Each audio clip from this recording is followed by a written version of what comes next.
program conducted by the great GHMC team.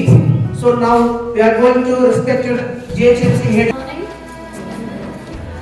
స్వచ్ఛ నమస్కారం చెప్పండి. స్వచ్ఛ నమస్కారం ఎందుకు?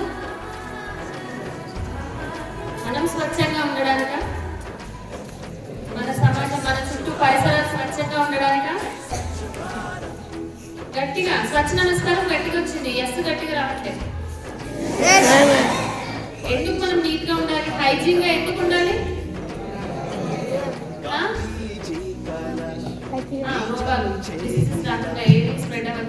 కోవిడ్ అప్పుడు ఏం చేశాను?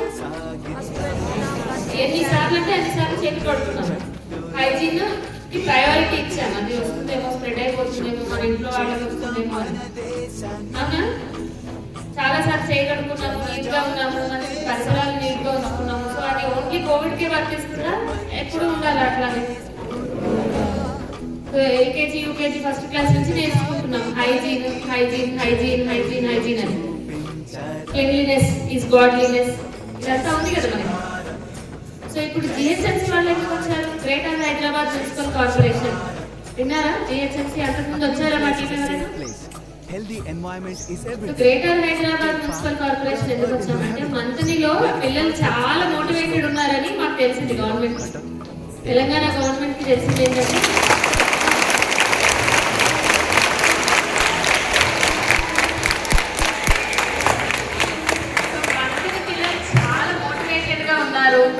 కాబట్టి జిహెచ్ఎంసీలో ఉన్న కొన్ని కోట్ల మంది పిల్లలతో కంపేర్ చేస్తే మంతని అనే టౌన్ ని వాళ్ళు తీర్చిదిద్దుకోవడానికి చాలా యాక్టివ్ పార్టిసిపేషన్ ఉంది.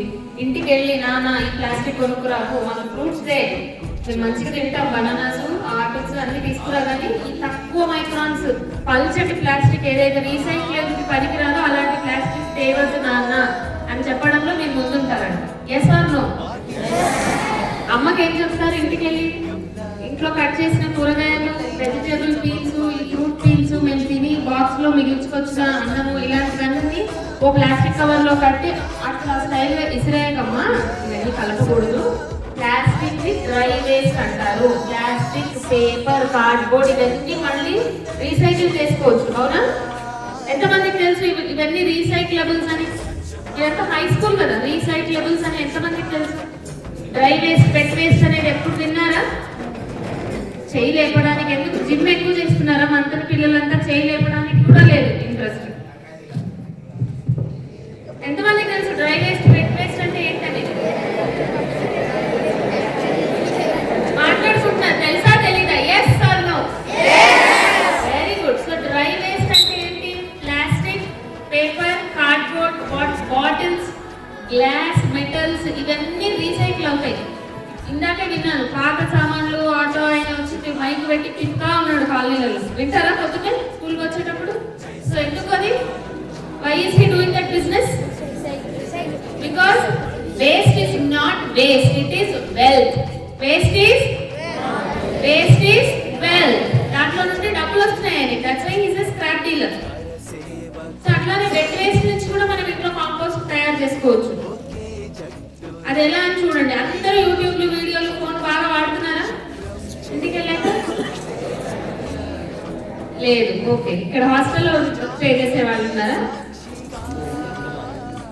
అందరు రెసిడెన్షియల్. ఓ వెల్కమ్. సో మీరు ఇక్కడ గార్డెన్ ఉంది, నేను ఇప్పుడు వచ్చేటప్పుడే చూశాను. అంతా చెత్తని కాల్ చేస్తున్నారా? బర్నింగ్ ఉంటుందా ఇక్కడ? ఆకులు చెత్తని కాల్చకూడదని మీకు తెలుసా? ఎవరైనా కాల్చినా కూడా ఇక్కడ గార్డెనర్ కానీ ఇక్కడ కేర్ టేకర్ కానీ మీరు చెప్పాలి. బికాస్ నేను ముందే చెప్పాను, మంత్రిలో పిల్లలు ఏంటి మోటివేటెడ్ గా ఉన్నారు. వేస్ట్ మేనేజ్మెంట్ లో బెస్ట్ అని ప్రూవ్ చేసుకోవాలి. ఇప్పుడు మీరు మనకి 2 నెలల తర్వాత గవర్నమెంట్ ఆఫ్ ఇండియా నుంచి స్వచ్ఛ భారత్ మిషన్ టీం వస్తారు.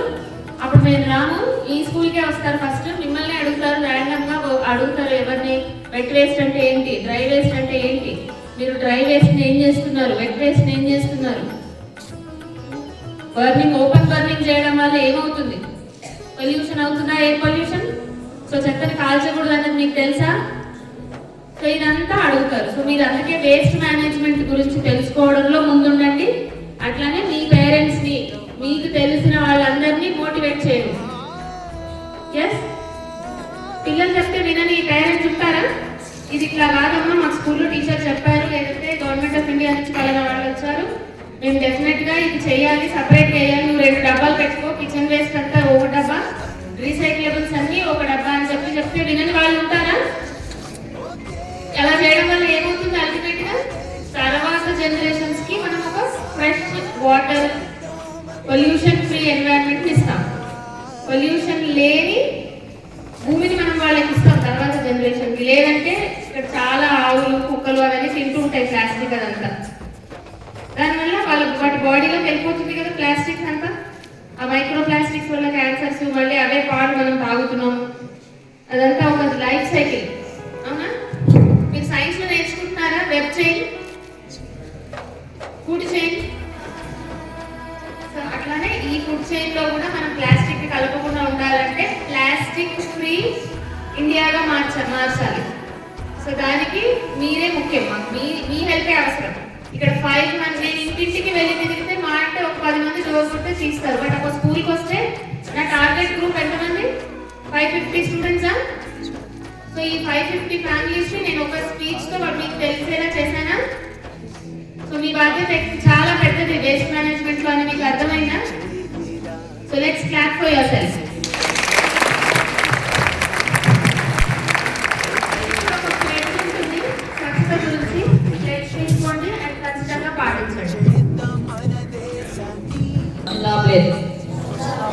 I shall keep the surroundings clean and green. I shall reduce, reuse, recycle the waste material to the maximum possible extent. I shall not litter on roads and public places. I shall segregate the waste at source. I shall stop the use of plastic bags and will use alternate reusable bags and share the possible solution of plastic solution with community people, and I want to live in a